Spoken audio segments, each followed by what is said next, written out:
Hello दोस्तों, स्वागत है आप सबका स्टॉक रिसर्च यूट्यूब चैनल में। दोस्तों आज हम बात करेंगे टाटा कम्युनिकेशन लिमिटेड के बारे में। तो आज इसके अंदर 7% की गिरावट देखी गई। तो गिरावट का कारण क्या है उसके बारे में बात करेंगे। तो लगभग तो सारे लोगों को पता होगा कि गिरावट किस वजह से हुई है, फिर भी कुछ लोगों को अगर नहीं पता तो वो मैं वीडियो में आगे बताऊँगा।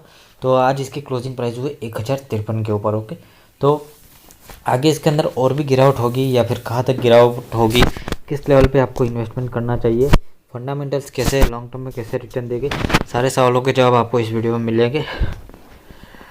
जो भी नए लोग हैं प्लीज़ चैनल को सब्सक्राइब कर दीजिए, और भी किसी शहर के बारे में जानना चाहते प्लीज़ चैनल के नीचे कमेंट कीजिए। ओके, तो अगर आपने अभी तक मेंबरशिप ज्वाइन नहीं किए तो आप काफ़ी सारी अपॉर्चुनिटीज़ को मिस कर रहे हो। सिर्फ 400 रुपीज़ पर मंथ में आपको एक ही ट्रेड में वसूल हो जाएगा। ओके, ये 400 रुपीज़ तो आपका एक ही ट्रेड में वसूल हो जाएगा, लेकिन साथ में आपको काफ़ी कुछ सीखने को भी मिलेगा, कब एंट्री लेनी चाहिए, कब एग्जिट करना चाहिए, काफ़ी सारे अच्छे कॉल्स भी मिलेंगे।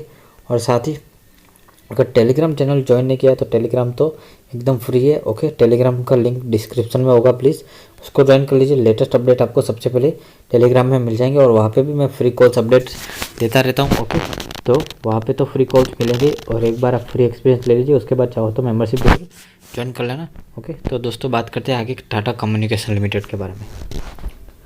तो दोस्तों ये है Q3 का रिजल्ट टाटा कम्युनिकेशन का, आज इन्होंने पोस्ट किया।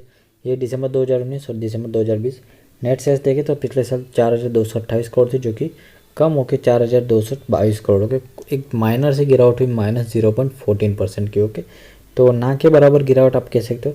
नेट प्रॉफिट देखे तो पिछले साल 58 करोड़ था, जो कि इस साल बढ़ के 309 करोड़ हो चुका है। ओके, तो 428% की ग्रोथ यहाँ पे ईयर ऑन ईयर बेसिस पे प्रॉफिट के अंदर दिखाई दे रही होगी। ओके, तो आपको लग रहा होगा कि प्रॉफिट तो काफ़ी बढ़िया है, इतना अच्छा है। ऑपरेटिंग प्रॉफिट मार्जिन भी 18% से बढ़ के 25% हो चुका है, 7% की ग्रोथ यहाँ पे भी दिखाई दे रही है। ओके, तो अगर प्रॉफिट 400% बढ़ चुका है तो फिर शेयर के अंदर गिरावट क्यों आई। ओके, तो उसकी वजह है ये सितंबर और दिसंबर क्वार्टर का अगर आप रिजल्ट कंपैरिजन करते हो तो यहाँ पे पता चलेगा कि नेट सेल्स पिछले क्वार्टर में 4401 करोड़ थी, जो कि इस क्वार्टर में बढ़ के 4222 करोड़, यानी कि 4% की गिरावट यहाँ पे दिखाई दी है। नेट प्रॉफिट भी देखें तो पिछले क्वार्टर में 384 करोड़ था, जो कि कम होकर 309 करोड़ हुआ। ओके, 20% की गिरावट क्वार्टर ऑन क्वार्टर यहाँ पे दिखाई दे रही है नेट प्रॉफिट के अंदर। और ऑपरेटिंग प्रॉफिट मार्जिन भी 26.5% से घट के 24.5% हुआ है। 1.5% की गिरावट यहाँ पे ऑपरेटिंग प्रॉफिट मार्जिन में भी दिखाई दे रही है। ओके, तो आप समझ गए कि क्वार्टर ऑन क्वार्टर और ईयर ऑन ईयर दोनों ही मैटर करता है। ओके, रिजल्ट के अंदर तो आपको ये भी देखना चाहिए कि पिछले साल के कंपैरिजन में इस साल कितनी ग्रोथ हुई, और पिछले क्वार्टर के कंपैरिजन में इस क्वार्टर में कितनी ग्रोथ हुई। ओके, तो सितंबर के क्वार्टर में जैसे आपको पता है कि लॉकडाउन था, तो उसकी वजह से काफ़ी सारे बिजनेस जो ऑनलाइन आ रहे थे, तो उन सारे बिजनेस को सर्विस प्रोवाइड करती है टाटा कम्युनिकेशन। लेकिन सितंबर में इनकी नेट सेल्स अच्छी रही, दिसंबर में कम हो गए। इसका मतलब या तो कुछ कस्टमर्स टाटा कम्युनिकेशन को छोड़ के चले गए होंगे, या फिर किसी और रीज़न से यहाँ पे इनकी सेल्स कम हुई होगी। ओके, दोस्तों शेयर होल्डिंग पैटर्न अगर आप देखें तो 75% यहाँ पे प्रमोटर के पास है, और हाईएस्ट प्रमोटर से पेनाटॉन फिनवेस्ट लिमिटेड। तो आप सोचो कि ये नाम कहाँ से आ गए, तो टाटा की कंपनी में तो टाटा ग्रुप ही हमेशा प्रमोटर होता है। लेकिन डिटेल में आपको शेयर होल्डिंग पैटर्न में आपको बाद में बताता हूँ। म्यूचुअल फंड के पास 0.41% है, इंश्योरेंस कंपनी के पास लगभग 1%, और एफ के पास 17.5% है, बाकी सारा पब्लिक के पास। ओके, तो यहाँ पे प्लेज प्रमोटर होल्डिंग भी रखी 3.90%, प्रमोटर है majority share holder. Okay, share के रिटर्न देखें तो पिछले एक दिन में 7% की गिरावट यहाँ पे हो चुकी है। ओके, एक वीक में 2.5% गिर चुका है। ओके, तो पिछले एक महीने में देखें तो एक महीने में 5% की रिटर्न, 3 महीने में 9.5% की रिटर्न, 6 महीने में 50% की रिटर्न, ईयर टू डेट में 5% नेगेटिव है, एक साल में 140% की रिटर्न, काफ़ी बढ़िया रिटर्न दी है एक साल में। 2 साल में 102% की रिटर्न, 3 साल में 65% की रिटर्न, 4 साल में 56% की रिटर्न, 5 साल में 168% की रिटर्न, और 10 साल की रिटर्न 303%। तो रिटर्न एक डिसेंट है, और पिछले एक साल में काफ़ी ज़्यादा भाग चुका है। 6 महीने में भी ऑलमोस्ट 50% की रिटर्न यहाँ पे दे चुका है, जो कि बढ़िया है। तो कंपनी के बारे में कुछ और डिटेल अगर आप देखें तो 29,940 करोड़ का मार्केट कैप है, पी वैल्यूएशन 29 है, रिटर्न ऑन कैपिटल एम्प्लॉय 9.5%, और डेप्ट है कंपनी के ऊपर 8,825 करोड़, लेकिन उसके सामने एसेट भी है 22,500 करोड़ के। टोटल नंबर ऑफ शेयर्स है 28.5 करोड़, और बुक वैल्यू नेगेटिव चल रही है यहाँ पे। डिविडेंड यील्ड है 0.38% और फेस वैल्यू है 10 रुपये की। ओके, तो 52 वीक लो देखे तो 200 रुपये है जो कि इन्होंने मार्च में बनाया था और अर्निंग पर शेयर है 23 रुपये।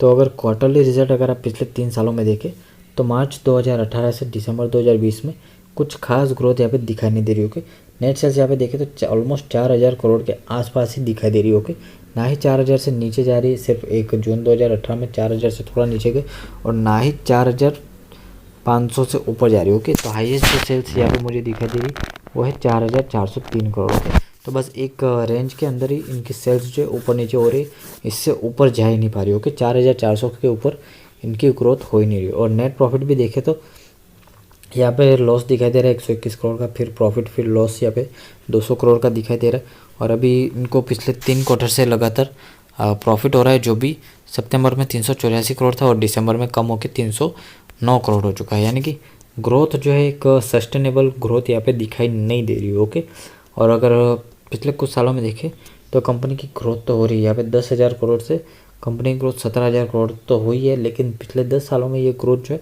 काफ़ी धीरे हो के, इतने 10 सालों में तो कंपनी की ग्रोथ 3 से 4 गुना हो जानी चाहिए, जो कि यहाँ पे नहीं हुई।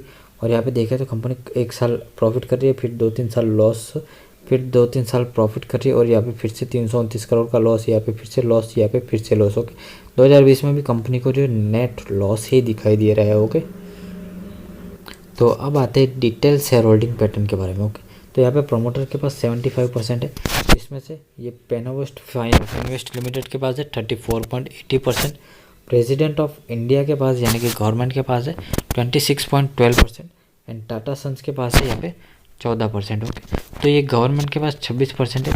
ये भी गवर्नमेंट जो है जल्दी बेचने के बारे में सोच रही है, उसकी न्यूज़ भी मैं आपको बताता हूँ।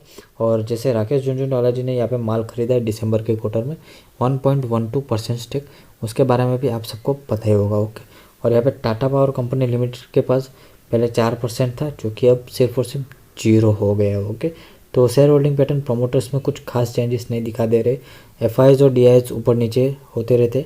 और पब्लिक में देखें तो 1.12% राकेश झुनझुनवाला जी ने अभी माल उठाया है लेटेस्ट।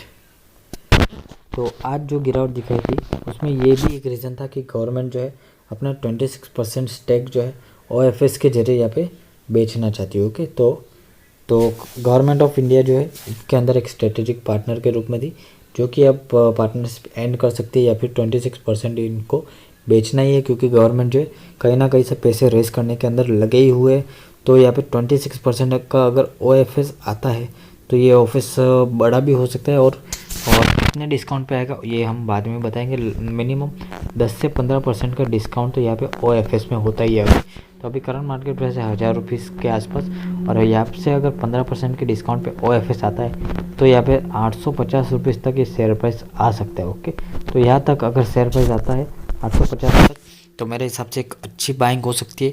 तो तब तक आपको किसी भी तरह की बाइंग के लिए जल्दबाजी नहीं करनी है, और जो लोग पहले से होल्ड करके रखे हायर लेवल पे, तो उनको सजेस्ट करूँगा अगर ज़्यादा लॉस नहीं हो रहा हो तो यहाँ पे आप थोड़ा सा एग्जिट कर सकते हो। ओके, जो भी करे एक बार अपने फाइनेंशियल एडवाइज़र की एडवाइस लेके करे, कोई भी जल्दबाजी ना करे।